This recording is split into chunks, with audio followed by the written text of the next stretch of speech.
Malaysia ইমিগ্রেশনের অভিযানে নতুন করে আটক হয়েছে 187 বাংলাদেশি। কুয়ালালামপুর ও আশেপাশের এলাকায় অভিযান চালিয়ে তাদের আটক করা হয়। এ নিয়ে সর্বশেষ জানাতে আমাদের সাথে যুক্ত হচ্ছেন সহকর্মী ওয়াহিদ হোসেন। ওয়াহিদ, প্রতিনিয়ত যে প্রবাসীরা আটক হচ্ছে তাদের মধ্যে বাংলাদেশিদের সংখ্যা এত বেশি কেন?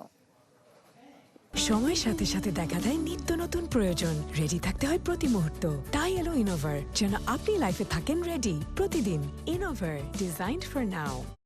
হ্যাঁ, জি, আপনাকে অসংখ্য ধন্যবাদ। আসলে আপনি যেমনটি বলছিলেন যে প্রতিদিনই আসলে মালয়েশিয়াতে যে সমস্ত অবৈধ বিদেশি নাগরিকরা রয়েছে তাদের আটকে আহ মালয়েশিয়া ইমিগ্রেশনের পক্ষ থেকে এবং প্রশাসনের পক্ষ থেকে প্রতিদিনই কিন্তু অভিযান পরিচালিত হচ্ছে। তবে এই অভিযানের মধ্যে সর্বোচ্চ সংখ্যক বাংলাদেশি হওয়ার কারণ সেটি হলো যে এখানে আসলে আমরা যতটুকু বারবারই বলার চেষ্টা করেছি যে আমাদের প্রায় 4.5 লাখের বেশি প্রবাসী বাংলাদেশি এখানে মালয়েশিয়াতে এসেছেন কাজ করার জন্য, যে বৈধ কলিং ভিসায়।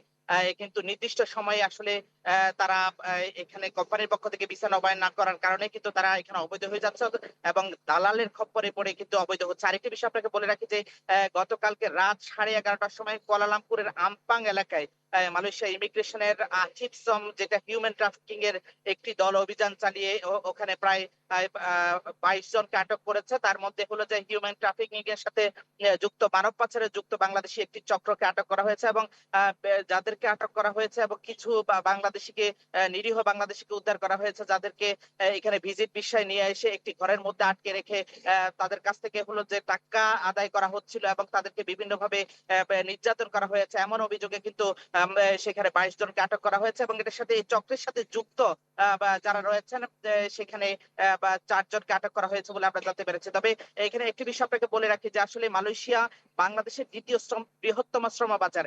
এই শ্রম বাজারকে ঘিরে কিন্তু বাংলাদেশের একটি বড় অবস্থান রয়েছে। এখানে প্রায় এখানে 15 লক্ষের বেশি বাংলাদেশে এখানে আছে। কিন্তু এই 15 লক্ষ বাংলাদেশের সুরক্ষার জন্য বাংলাদেশ হাই কমিশন বা এখানে যে কূটনৈতিক মিশন রয়েছে, কূটনৈতিক মিশনের যেই তৎপরতা দরকার, অথবা এখানে কূটনৈতিক মিশনের পক্ষ থেকে প্রবাসী বাংলাদেশিদের জন্য যেই সহযোগিতা দরকার, তারা কিন্তু সময় মতো সেই সহযোগিতা পাচ্ছে না। বিশেষ করে আপনাকে যদি বলে রাখি যে আসলে মালয়েশিয়াতে এখানে অবৈধ হয়ে যাওয়ার আরেকটি অন্যতম কারণ, যেখানে নির্দিষ্ট সময়ে প্রবাসী বাংলাদেশিরা পাসপোর্টের জন্য জমা দিয়ে তারা কিন্তু পাসপোর্ট নিয়ে হয়রানি হতে হচ্ছে। এখানে একটি পাসপোর্ট নিতে হলে তাদেরকে 3টা জায়গায় যেতে হয়। 3টা বাংলাদেশ হাই কমিশন, একটি বেসরকারি প্রতিষ্ঠান ইএসকেএল, আরেকটি বাংলাদেশ হাই কমিশনের পাসপোর্ট ডিপার্টমেন্ট এবং বাংলাদেশ হাই কমিশনের যেই আরেকটি অফিস রয়েছে, সেখানে এই 3 জায়গায় তাদেরকে দৌড়াদৌড়ি করতে হয় এবং একজন বাংলাদেশি কর্মী তার একদিনের পুরো কাজের সময়টা এখানে কিন্তু তার কাছ থেকে চলে যাচ্ছে এবং নির্দিষ্ট সময় কিন্তু তারা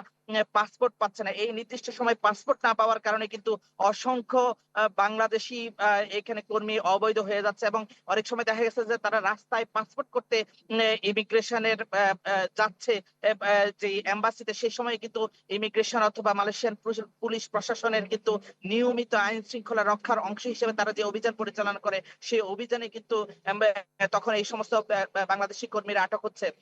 এখানে আপনাকে বলে রাখি আসলে আপনার মাধ্যমে বাংলাদেশ সরকারের কাছে আমরা আহ্বান জানাতে চাই, এখানে আমাদের যে বাংলাদেশি যে সমস্ত কর্মীরা রয়েছে, বাংলাদেশি কর্মীদের একমাত্র একটি দাবি, এখানে যে সমস্ত অবৈধ অভিবাসীরা রয়েছে তাদেরকে বৈধতা দেওয়ার জন্য বাংলাদেশ সরকারের পক্ষ থেকে যে কূটনৈতিক প্রচেষ্টা চালানো দরকার, সেই কূটনৈতিক প্রচেষ্টাটা এবং মাননীয় প্রধানমন্ত্রী তারেক রহমানের সরাসরি হস্তক্ষেপ, মালয়েশিয়ার প্রধানমন্ত্রী আনোয়ার ইব্রাহিমের সাথে আলোচনা করে যদি এটি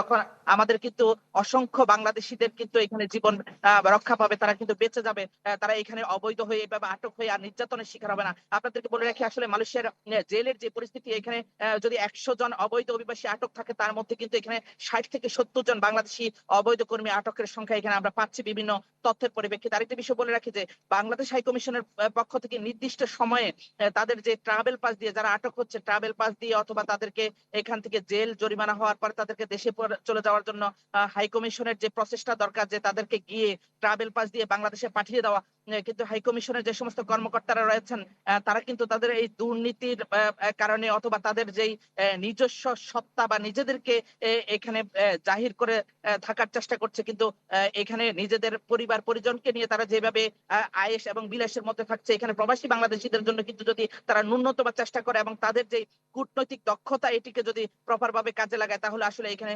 বাংলাদেশ হাই কমিশনের মাধ্যমে প্রবাসীরা তাদের সহযোগিতা পাওয়া কিন্তু খুব সহজ। আপনাকে বলে রাখি আসলে এই এখানে ফ্যাসিস্ট আওয়ামী লীগ সরকারের পরিবর্তন হলেও এখানে কিন্তু বাংলাদেশ হাই কমিশনের অসংখ্য কর্মকর্তারা রয়েছেন যারা ফ্যাসিস্ট আওয়ামী লীগের আমলের কর্মকর্তা, তাদেরকে এখান থেকে প্রত্যাহার করে প্রবাসীদের দাবি এখানে যাতে সৎ এবং ন্যায় নিষ্ঠাবান এবং প্রবাসী বান্ধব এখানে কূটনৈতিক প্রেরণ করা হয়, যার মধ্য দিয়ে মালয়েশিয়া থাকা 15 লক্ষ অভিবাসী যারা অবৈধ আছে এবং বৈধ আছে তারা কিন্তু তাদের নির্দিষ্ট যে পরিমাণ তাদের চাওয়া পাওয়া সেটি তারা যাতে পায়।